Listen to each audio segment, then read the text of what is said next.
Olá, eu sou a professora Gabriela e vou ministrar mais uma aula de língua portuguesa pelo sistema de ensino Uniavan. Hoje nossa aula é intitulada em Pequenos Grandões. Vamos começar observando a imagem que aparece na página 28. O que vocês enxergam? Perceberam que tem muitos animais? Quais animais vocês reconheceram ali? Quais animais vocês conhecem ou vocês já viram pessoalmente? E conseguiu descobrir qual é o animal mais alto que aparece nessa imagem? Na verdade, nós temos muitos animais grandões, mas tem um que se destaca. Vamos seguir então a nossa aula, porque esses animais ainda vão aparecer em breve. Página 29, nós temos um texto. Vamos ler juntos. O texto se chama A Barata Diz Que Tem. A barata diz que tem 7 saias de filó.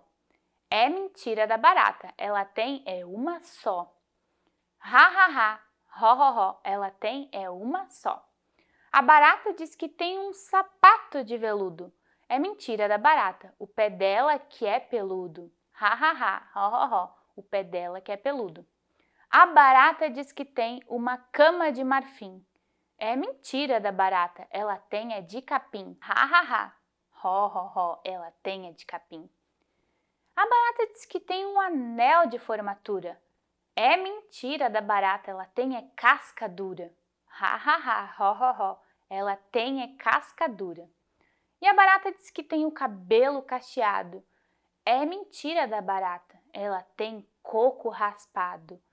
Ha, ha, ha, ho, ho, ho, ela tem coco raspado. Você já ouviu esse texto antes? Ele é bem famoso. Vamos voltar então na página anterior e observar que temos algumas palavras em destaque. A primeira delas, saia de filó. Ali tem o significado das saias de filó. Saia feita com um tipo de tecido chamado tule, usado em saia de bailarina. Outra palavra que aparece em destaque no texto, marfim. Marfim é um material feito a partir de dentes de alguns animais. E na página seguinte, temos a expressão coco raspado em destaque, que significa careca, sem cabelo. E dá para observar ali na imagem que a barata é careca, né? E aí? Para que serve esse tipo de texto que nós acabamos de ler? É a pergunta número 2 do exercício desta página. Letra A, para divertir?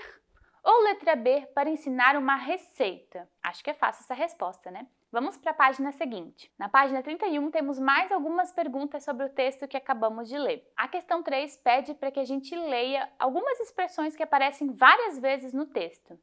Ha, ha, ha, ho, ho, ho.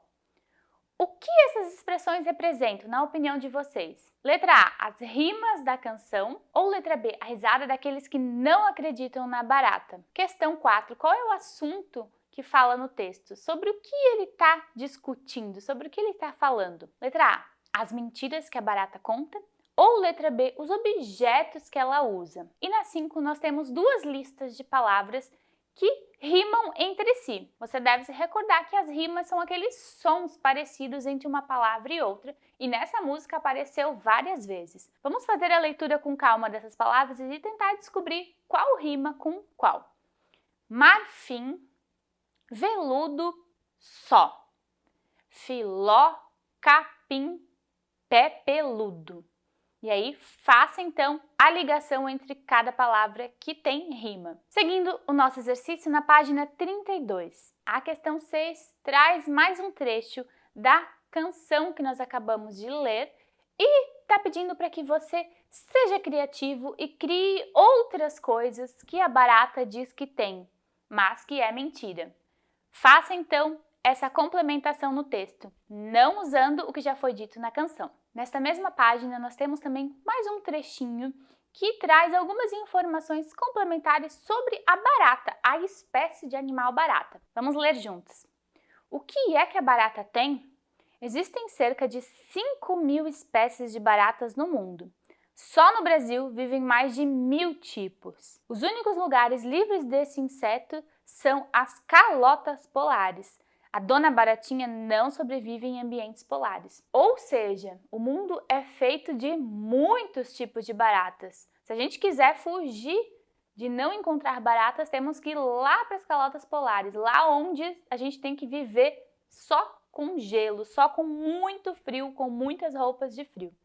Acho que vamos ter que aguentar viver com as baratas, né? Vamos seguir então para a próxima página. Na página 33 nós temos mais uma atividade relacionada aos animais. Agora nós temos uma imagem em que aparecem vários animais.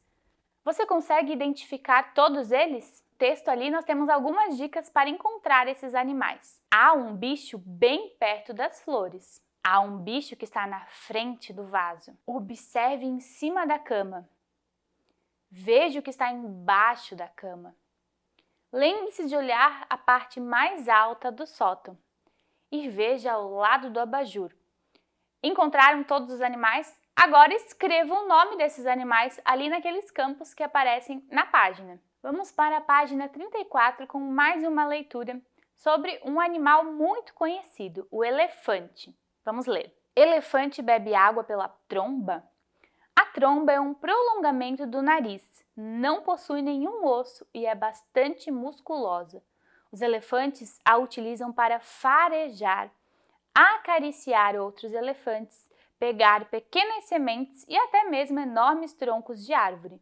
Muitas pessoas imaginam que eles bebem água pela tromba, mas isso não acontece. Afinal, você já tomou água pelo nariz? Eles conseguem sugar até 8 litros de água com a tromba, que depois é esguichada na boca ou no corpo para se refrescar. Ali nós temos duas palavras em destaque: farejar, que significa cheirar, e esguichada, que significa jogada com força. Esse é um tipo de texto chamado texto de divulgação científica, que é um texto que traz informações mais técnicas, vindas da ciência, de investigação. Nesse caso, é um texto sobre o elefante, sobre o animal elefante. E como nós vimos, o elefante não bebe água pela tromba. A tromba é como se fosse o nariz do elefante. Vamos então para a página 35 responder umas perguntas sobre esse texto. A primeira pergunta está questionando qual é a finalidade desse texto, qual é o objetivo desse texto. Eu disse que é um texto de divulgação científica, então por que nós lemos textos de divulgação científica? A questão 2 está perguntando sobre o título. Por que o autor escreveu esse título que aparece no texto? Volte lá na página anterior para relembrar o título. A questão 3 está perguntando sobre a imagem que aparece. Ela é importante para ilustrar o texto? Ela é importante para entendermos o que está sendo dito no texto? Dê a sua opinião. A questão 4 pergunta onde nós podemos encontrar esse tipo de texto de divulgação científica. As alternativas são A. Livros de receitas, B. Livros de curiosidades, C. Jornais ou D. Sites sobre animais. A questão 5 pergunta: de acordo com o texto, os elefantes bebem água pela trompa?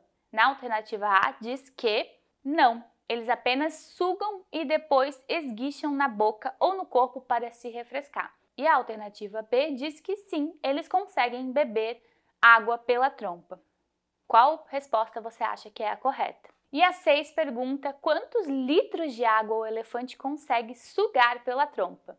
Leia novamente o texto que a resposta está lá. Vamos para os exercícios da página 36 ainda sobre o elefante, o texto que nós lemos sobre o elefante. A questão 7 quer saber para que outras coisas o elefante usa a tromba. Letra A, para farejar. Letra B, para beber água. Letra C, para acariciar outros elefantes. Letra D, para pegar sementes. Letra E, para comer sementes. Ou letra F, para pegar enormes troncos de árvores. Na 8, nós vamos reler um trecho tirado do texto. Muitas pessoas imaginam que eles bebem água pela tromba, mas isso não acontece. Afinal, você já tomou água pelo nariz? Vocês devem, então, circular a pergunta que aparece nesse texto. Qual frase desse trecho é uma pergunta? E por que ele fez essa pergunta? Na 9, vamos reler o título do texto. Elefante bebe água pela tromba? Na sua opinião, por que o texto começa com uma pergunta? Por que o título desse texto é uma pergunta? Responda! E depois dessa pergunta, nós encerramos a nossa aula e continuaremos em breve no próximo vídeo. Tchau!